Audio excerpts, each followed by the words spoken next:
Hello guys! Hello!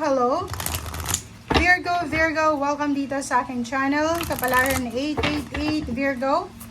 Alamin natin kung anong messages, vibration, gabay, energy para sa lahat. Ito ay general reading, pwede kang makaresonate, gamitin mo ang iyong intuition.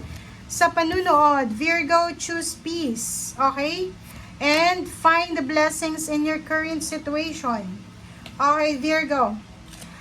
Nakikita ko dito, Virgo, na sa linggong ito, maging maingat ka sa mga salitang bibitawan mo. Kung mahilig ka manginis or alam mo yon yung mangpikon, mag-joke, parang gano'n, mag-iingat ka. Make sure na maging peaceful ka sa linggong ito. Yung parang wag mong i-trigger yung taong alam mong pikon, or wag mong i-trigger yung mga taong alam mo na pwedeng mainis sa'yo, parang gano'n. So choose peace, okay? Wag kang makikipag-away din sa linggong ito.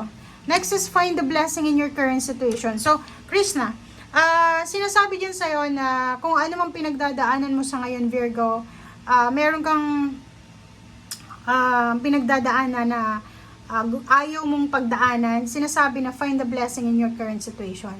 Isipin mo na nasa advantage ka, 'di ba? Like for example, nawalan ka ng trabaho, natigil yung trabaho mo, sinasabi niya sa iyo na gamitin mo yan para makapagpahinga ka.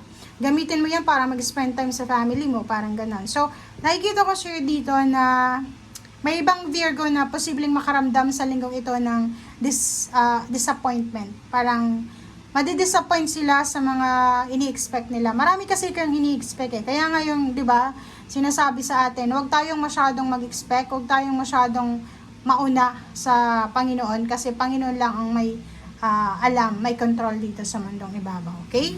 But, kung ano man yung pinagdadaanan mo, positive or negative, hanapin mo yung biyaya sa pangyayari na yan, or sa nangyayari na yan, 'di ba? Find the blessing in your situation. Or isipin mo na yung mga nangyayari sa ngayon ay may rason. Okay, Virgo.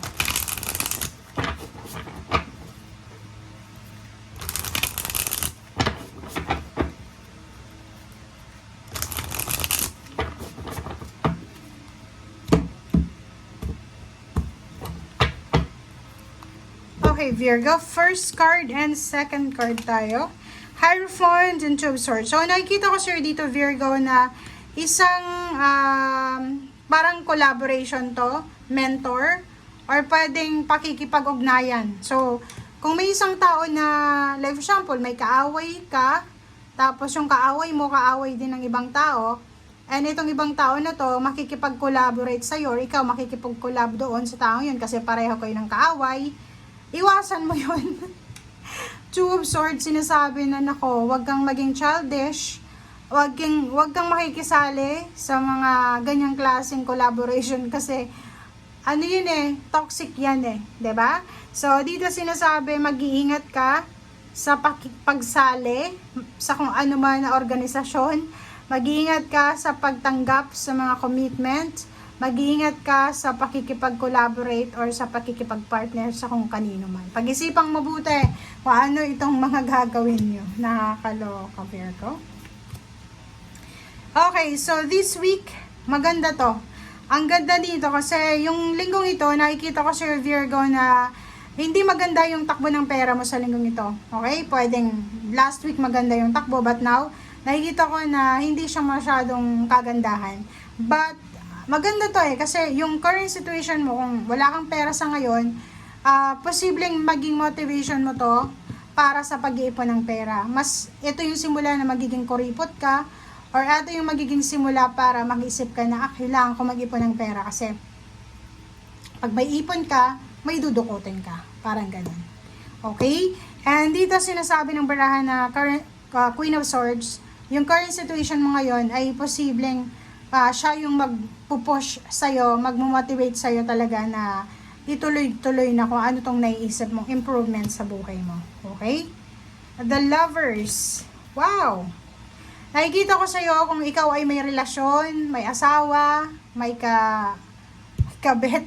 Okay, merong tawag dito, ka-live-in partner. Posibleng meron kayong good news na dalawa na isa-celebrate by the end of the week. Okay, kasi 6 to eh. 6. So, pwedeng Wednesday. It's either Wednesday or posibleng Saturday. Nakikita ko na isang good news ang posibleng iparating sa'yo ng karelasyon mo or ikaw ang may ipaparating sa kanya na mensahe. Kung it's a yes energy to. So, nakikita ko na isang answered prayer ang posibleng makuha nyo kasi meron ditong the sun na pwedeng magdala sa inyo ng celebration. Okay? So, isang good news ang posibleng darating sa'yo. Involved ang karelasyon mo, asawa, boyfriend, girlfriend, na pwedeng magdala sa'yo ng happiness. Okay? Sa usaping trabaho naman, so kung napakasipag mo sa trabaho, nakafocus ka sa trabaho, meron ditong good news. Okay? Pwedeng may mag-offer sa'yo ng trabaho. Pwedeng may mag-offer sa'yo ng additional income. Parang ganun, mga part-time, full-time, or kung ano man yan na ino-offer sa'yo na pwedeng pagkakitaan. Okay. Okay. The Empress.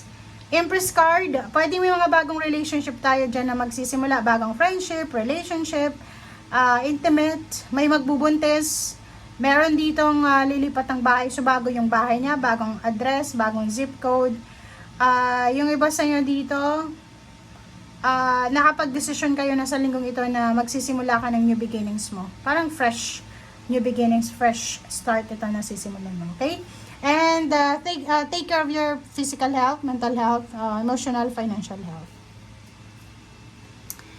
Queen of Cups, nakikita ko sa'yo dito na this week, much needed peace and harmony to. Kaya may choose peace tayo dito kasi as much as possible, be at peace. Huwag kang maghanap ng gulo. Huwag kang maghanap ng kaaway. Kung alam mong mali ka, accept it. And huwag mong i-tolerate yung mga kamalian sa paligid mo. Para ganun, peaceful lang. Okay? Yun, 6 of Swords. So, nakikita ko na posibleng lilipat ka ng bahay sa linggong ito. Magta-travel ka, parang ganun, aalis ka. May nakikita ako ditong change. May nakikita akong transformation. So, it's either may pupuntahan ka, it's either lilipat ka or kung ano man siya. Basta may balance dito na mangyayari. Okay? Okay, next card is Chariot. So, eto, it's a confirm message talaga siya dito sa 6 of Swords. Kasi same lang yung energy na to Etong 6 of Swords na to, tsaka Chariot, same energy to guys change of address, travel, plan travel or unexpected travel.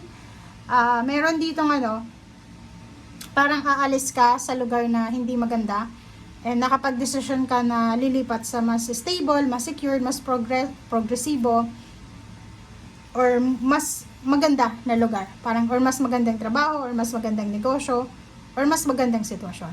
Okay? Thank you guys. Bye!